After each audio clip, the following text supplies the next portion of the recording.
నమస్కారం, నా పేరు శివ. మీరు చూస్తున్నారు శివామిన్ తెలుగు యూట్యూబ్ ఛానల్. ఫ్రెండ్స్, ఇవాళ మనం ఇలా ప్రీవియస్లో మనము ఒక ప్రాబ్లం గురించి అయితే మాట్లాడుకున్నామండి. అంటే మన యొక్క మెంబర్ డాష్బోర్డ్లో ఒక ప్రాబ్లం అయితే వచ్చింది అని చెప్పేసి, ఓకేనా. సో అదేంటంటే మనము ఆన్లైన్ సర్వీస్లోకి వెళ్ళేసి క్లెయిమ్ ఫామ్ 311910C అంటే అండి. సో దీన్ని మనం క్లిక్ చేసినప్పుడు ఏమవుతుందంటే కనుక, సో మీరు ఇక్కడ చూడొచ్చు, చాలామందికి అయితే ఈ ప్రాబ్లం వచ్చింది. Your bank KYC is not digitally signed by employer cannot proceed అని చెప్పేసి, ఓకేనా. సో దీని యొక్క అర్థం ఏంటంటే, మనకి బ్యాంక్ డీటెయిల్స్ ఏవైతే ఉన్నాయో అవి KYC ద్వారా డిజిటల్ సైన్ మీ యొక్క ఎంప్లాయర్ చేయలేదు అని చెప్పేసి అయితే మనకి దీని యొక్క అర్థం అనమాట, ఓకేనా. సో ఇట్లా మీరు చేయనందున మీరు ఈ యొక్క ప్రాసెస్ అయితే చేయలేరు అని చెప్పేసి అయితే ఇట్లా మనకి వస్తుందన్నమాట. సో చాలా మందికి ఈ ప్రాబ్లం అయితే వచ్చిందనమాట. సో నేను ప్రీవియస్లో ఒక వీడియో చేసిన తర్వాత కామెంట్ సెక్షన్లో చాలా మంది అయితే కామెంట్ చేశారు, మాకు కూడా వచ్చింది అని చెప్పేసి.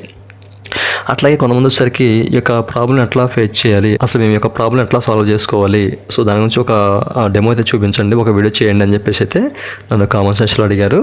అట్లాగే కొన్ని విషయాలు కూడా అడిగారండి. సో వాటి గురించి కూడా మీకు వీడియో చెప్తాను, ఓకేనా. సో ఫస్ట్ ఆఫ్ ఆల్ మీరు మీ యొక్క బ్యాంక్ డీటెయిల్స్ని అప్డేట్ చేయాలంటే కనుక మీరు మేనేజర్ ఆప్షన్ క్లిక్ చేసి KYCలోకి వెళ్ళాలన్నమాట, ఓకేనా. KYC ఆప్షన్ క్లిక్ చేసి మీరు ఈ ప్రాసెస్ అయితే చేయాలి. సో మీరు KYCని క్లిక్ చేసి ఓపెన్ చేసిన తర్వాత మీకు ఎట్లా ఓపెన్ అవుతుంది అనమాట, మీరు ఇక్కడ చూడొచ్చు. సో ముందుగా మీరు ఏం చేస్తారంటే, మీకు ఇక్కడ సెలెక్ట్ అని చెప్పేసి ఒక బాక్స్ కనిపిస్తుంది కదా, సో మీరు ఇక్కడ టిక్ చేసుకోండి, ఓకేనా. ఈ చెక్ బాక్స్ మీద టిక్ చేసుకుంటే మీకు ఎట్లా ఈ బాక్సెస్ మీకు హైలైట్ అవుతాయి అనమాట, ఓకేనండి. సో మీరు ఇప్పుడు ఏం చేస్తారంటే, ఇక్కడ డాక్యుమెంట్ నెంబర్ అని చెప్పేస్తుంది కదా, సో మీ అందరికి తెలిసే ఉంటుంది. ఇక్కడ మీ యొక్క బ్యాంక్ అకౌంట్ నెంబరు, అట్లాగే మీ యొక్క నేము, మీ యొక్క బ్యాంక్ పాస్బుక్ మీద మీ యొక్క నేమ్ ఎట్లా ఉంటుందో, సో ఆ నేమ్ని ఇక్కడ ఎంటర్ చేయాలన్నమాట, ఓకేనా. సో అట్లాగే IFSC కోడ్ని ఇక్కడ ఎంటర్ చేయాలన్నమాట. సో మీ అందరికి తెలిసే ఉంటుంది ఈ విషయం, ఓకేనండి. సో ఇట్లా ఎంటర్ చేసిన తర్వాత మీరు సేవ్ అని బటన్ క్లిక్ చేసిన తర్వాత ఏమవుతుందంటే కనుక, మీకు KYC పెండింగ్ అప్రూవల్ అని చెప్పేసి కనిపిస్తుంది కదా, ఓకేనా. KYC పెండింగ్ ఫర్ అప్రూవల్ అని చెప్పేసి ఈ కాలం దగ్గరికి వచ్చేస్తాయి అనమాట. మీరు ఏవైతే డీటెయిల్స్ ఇస్తారో ఆ డీటెయిల్స్ అన్నీ కూడా ఈ కాలం దగ్గరికి వచ్చేస్తాయి అనమాట. అంటే ఇక్కడికి వచ్చిన తర్వాత ఏంటంటే, మీ యొక్క ఎంప్లాయర్ ఎవరైతే ఉన్నారో సో వాళ్ళు డిజిటల్ సైన్ ద్వారా దీన్ని అప్రూవ్ చేయాలన్నమాట, ఓకేనా. అప్రూవ్ చేసిన తర్వాత మాత్రమే మీ యొక్క PF అకౌంట్కి ఇవి యాడ్ అవుతాయి, ఓకేనా, అప్డేట్ అవుతాయి. అంతవరకు అప్డేట్ అవ్వమన్నమాట. సో చాలామంది మేము KYC ద్వారా అట్లా మేము అప్డేట్ చేసామండి, బట్ మా ఎంప్లాయర్ అప్రూవ్ చేయట్లేదు అని చెప్పేసి అయితే అంటున్నారు. సో మీరు కాంటాక్ట్ అవ్వండి వాళ్ళని. కాంటాక్ట్ అయితే కనుక మీకు వాళ్ళు అప్రూవ్ చేసే అవకాశం అయితే ఉంటుందన్నమాట. సో వాళ్ళు అప్రూవ్ చేయకుండా మనం ఏది చేయలేమన్నమాట, ఓకేనండి.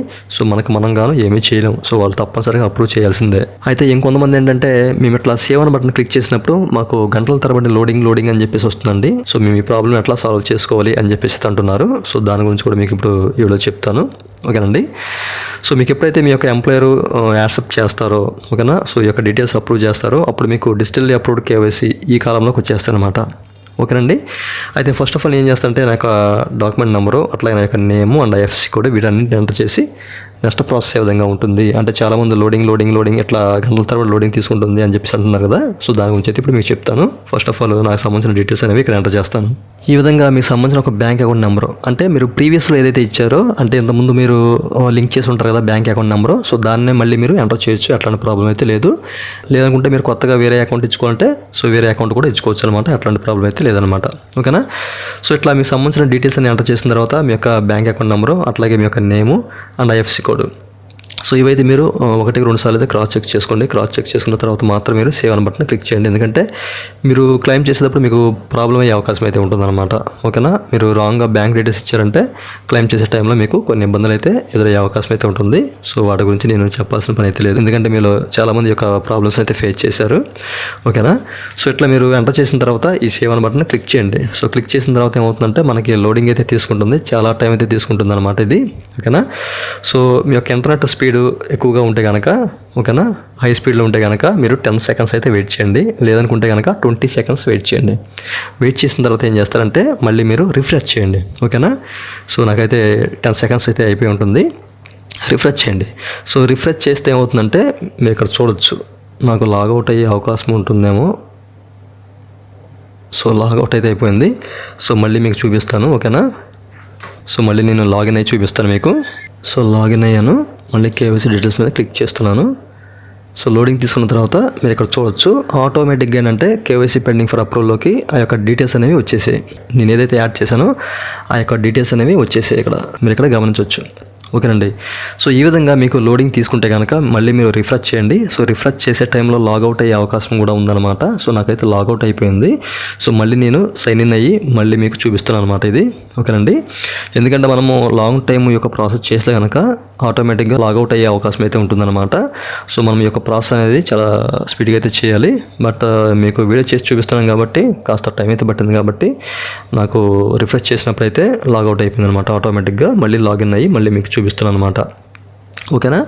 సో మీరు ఇక్కడ చూసినట్లయితే డీటెయిల్స్ ఇక్కడ చూసారు కదా, కేవైసీ పెండింగ్ ఫర్ అప్రూవ్ ఎట్లా వెళ్ళిపోతాయి అనమాట. సో మీరైతే కంగారు పడొద్దు, లోడింగ్ అని చెప్పేసి ఎక్కువ టైం వస్తుందని చెప్పేసి. సో మీరు ఏం చేస్తారంటే 10 seconds తర్వాత రిఫ్రెష్ చేసేయండి. సో రిఫ్రెష్ చేస్తే ఎట్లా మనకి యాడ్ అయిపోతాయి అనమాట. సో ఇప్పుడు ఈ యొక్క డీటెయిల్స్ అనేవి మనకి మన యొక్క ఎంప్లాయర్ ఎవరైతే ఉన్నారో సో వాళ్ళైతే డిజిటల్ సైన్ ద్వారా అప్రూవ్ చేయాలండి. సో అప్రూవ్ చేసినప్పుడు మాత్రమే మనకి ఈ యొక్క డీటెయిల్స్ అనేవి డిజిటల్ అప్రూవ్డ్ కేవైసీ సో ఈ కాలంలోకి వచ్చేస్తాయి అనమాట. ఓకేనండి. సో మీకు క్లియర్గా అర్థమైంది కదా. సో ఈ విషయం చాలామందికి తెలిసి ఉంటుంది. సో ఇట్లా మనకు చూపించినప్పుడు మాత్రమే మన యొక్క పిఎఫ్ అకౌంట్కి ఈ యొక్క బ్యాంక్ డీటెయిల్స్ యాడ్ అవుతాయి అనమాట. ఓకేనా. సో మీకు క్లియర్గా అర్థమైంది కదండి. అయితే మనకి ఎంప్లాయర్ ఎప్పుడైతే ఈ యొక్క డీటెయిల్స్ అప్రూవ్ చేస్తారో అప్పుడు మనకి ఈ యొక్క ప్రాబ్లం ఇది ఆన్లైన్ సర్వీస్లోకి వెళ్ళేసిన తర్వాత మనము అట్లా క్లెయిమ్ ఫామ్ 3119 డెన్సిటీ అండి. సో దీన్ని క్లిక్ చేస్తాం కదా. సో క్లిక్ చేసినప్పుడు మనకు ఒక ఎర్రర్ అయితే కనిపిస్తుంది కదా. సో ఈ యొక్క ఎర్రర్ అనేది పోతుంది అనమాట. ఓకేనా. అయితే ఇప్పుడు మీరు గమనించినట్లయితే ఇప్పుడు నేను యొక్క డీటెయిల్స్ అనేవి కేవైసీ ద్వారా అప్డేట్ చేశాను కాబట్టి ఇప్పుడు ఇట్లా ఈ మెసేజ్ వస్తుంది అనమాట. ఓకేనా. సో మీరైతే మీ యొక్క బ్యాంక్ డీటెయిల్స్ కేవైసీ ద్వారా సబ్మిట్ చేశారు ఈ డేట్న.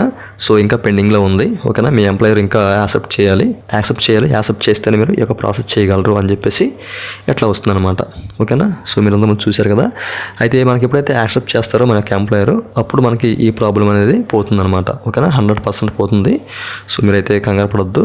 సో ఇప్పటివరకు మీకు ఏదైతే ప్రాబ్లం వచ్చిందో అలా ప్రాబ్లం వచ్చిన వాళ్ళు మీరైతే మీ యొక్క బ్యాంక్ డీటెయిల్స్ అయితే అప్డేట్ చేసుకోండి. అప్డేట్ చేసుకుంటే మీకు ఎట్లాంటి ప్రాబ్లం లేదు. సో మీరైతే పిఎఫ్ అయితే విత్డ్రా చేసుకోవచ్చు అనమాట. ఓకేనండి. సో మీకు క్లియర్గా అర్థమైంది అనుకుంటున్నాను. ఇంకా ఏదైనా డౌట్స్ ఉంటే కనుక కింద కామెంట్ సెక్షన్ ఉంది, కామెంట్ చేయండి. ఫ్రెండ్స్ ఇదే వాళ్ళ మన వీడియో. సో ఈ వీడియో మీకు బాగా నచ్చింది అనుకున్నాను. నచ్చితే కనుక వీడియో కింద లైక్ బటన్ లైక్ చేసి మన ఛానల్ సపోర్ట్ చేయండి. అలాగే ఇప్పటివరకు మన ఛానల్ సబ్స్క్రైబ్ చేసుకోకపోతే ఈ వీడియో కింద రెడ్ కలర్ సబ్స్క్రైబ్ బటన్ ఉంటుంది. దాన్ని ట్యాప్ చేసి పక్కన వచ్చిన బెల్ బటన్ యాడ్ చేసుకోండి. Thank you for watching and జై హింద్.